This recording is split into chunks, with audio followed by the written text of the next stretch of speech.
दोस्तों, आज जो इंसान मरता है, चाहे आप 60 साल के हों, 70 साल के हों, 80 साल के हों, मृत्यु की शुरुआत हमेशा अगर शरीर की ताकत के हिसाब से देखी जाए तो पैरों से होती है। खासकर पैरों की मसल्स में कमजोरी आना, जल्दी थकान महसूस होना या चलने फिरने में दिक्कत होना बुजुर्गों के लिए आम समस्या मानी जाती है। लेकिन क्या आपको पता है कि ये सिर्फ उम्र का असर नहीं, बल्कि शरीर में कुछ जरूरी विटामिन की कमी के कारण होता है। तो आज आपका हमारा यही विषय है कि बुजुर्गों में कौन कौन से ऐसे 6 विटामिन हैं जो पैरों को ताकतवर बनाकर अहम भूमिका निभाते हैं और उनकी जो है पैरों की मजबूती है, जो पैरों में दर्द है, वो खत्म करते हैं। घर में कोई बुजुर्ग है, आप खुद उम्र की उस दहलीज पर खड़े हैं जहां शरीर धीरे धीरे जवाब देता है, तो इस वीडियो को अवश्य देखते रहें और जानकारी को सुनते रहें। तो जो कभी बेहद एक्टिव हुआ करते थे, सुबह की सैर, दिन भर की भागदौड़ और शाम के दोस्तों के साथ गपशप, लेकिन अब केवल थोड़ी देर चलने के बाद ही पैरों में थकावट, कपकपी और मांसपेशियों में दर्द महसूस होता है।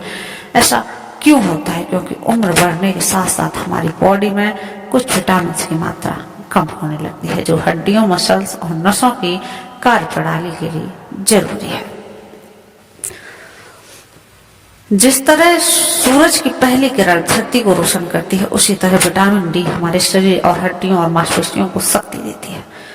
तो इसे सनसाइड विटामिन भी कहा जाता है और इसका मुख्य कार्य है शरीर में कैल्शियम को अवशोषित करना। तो धूप में जरूर बैठिए।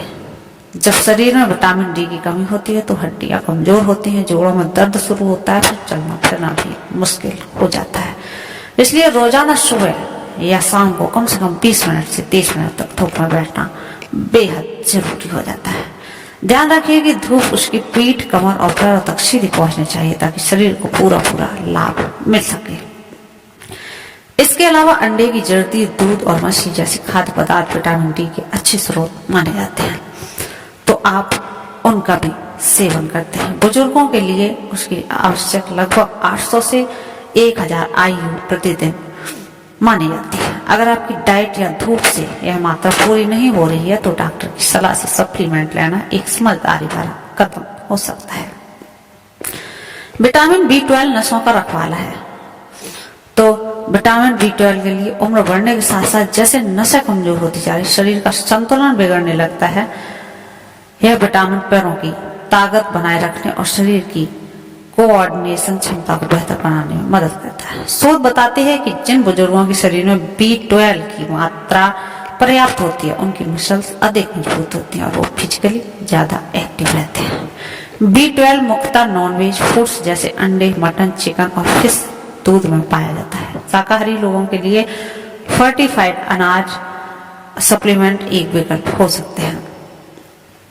एक सामान्य व्यक्ति को रोजाना 2.4 माइक्रोग्राम B12 की आवश्यकता होती है, लेकिन बुजुर्गों में इसका अवशोषण घट जाता है। इसलिए डॉक्टर अक्सर कहते हैं कि 500 से 1000 माइक्रोग्राम के डोज की सिफारिश बुजुर्गों के लिए है। एक खास बात, शरीर में B12 का अवशोषण दर केवल 1% होता है, इसलिए इसे अधिक मात्रा में लेना जरूरी हो जाता है। लेकिन याद रखिए, डॉक्टर की सलाह के बिना कोई भी सप्लीमेंट शुरू बिल्कुल ना करें।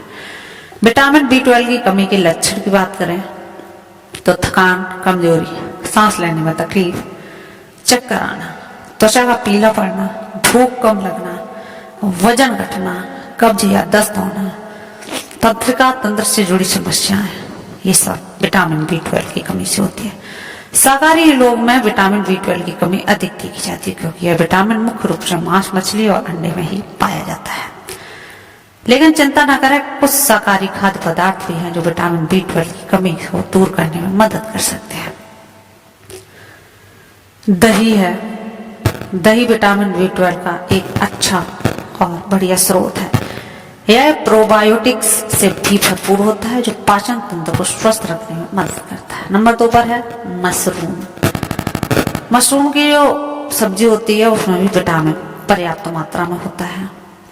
यह एंटीऑक्सीडेंट का भी अच्छा स्रोत है। नंबर 3 पर आता है चुकंदर। चुकंदर में विटामिन B12 का एक अच्छा स्रोत है। एक आयरन और फोलेट से भी भरपूर होता है जो रक्त निर्माण के लिए काफी आवश्यक है। नंबर 4 पे है पनीर। पनीर में भी विटामिन B12 के साथ साथ कैल्शियम और प्रोटीन भी पाया जाता है। यह हड्डियों और मांसपेशियों को मजबूत बनाने में मदद करता है। विटामिन सी की बात करते हैं, मांसपेशियों का संरक्षक होता है। विटामिन सी आपको संतरा, आंवला, टमाटर आदि में मिल जाता है। विटामिन सी से सर्दी जुकाम से ही नहीं बचता बल्कि यह आपके शरीर में कोलेजन बनाने में मदद करता है, जो हड्डियों और जोड़ों और मांसपेशियों को आपस में जोड़ने वाले टिश्यूज को मजबूत करता है। बुजुर्गों के लिए यह विटामिन इसलिए अहम है क्योंकि यह मांसपेशियों को डैमेज से बचाता है और उम्र के साथ मसल मांस को गिरने से रोकता है। तो आंवला, संतरा, नींबू, अमरूद और शिमला मिर्च ये आप खा सकते हैं। रोजाना 75 से 90 मिलीग्राम विटामिन सी लेना पर्याप्त है। सिर्फ 1-2 आंवला खाने से ही यह मात्रा पूरी हो जाती है। अगर आप फल या सब्जी नहीं खा पा रहे हैं तो बाजार से मिलने वाले सप्लीमेंट का अच्छा एक विकल्प रहता है।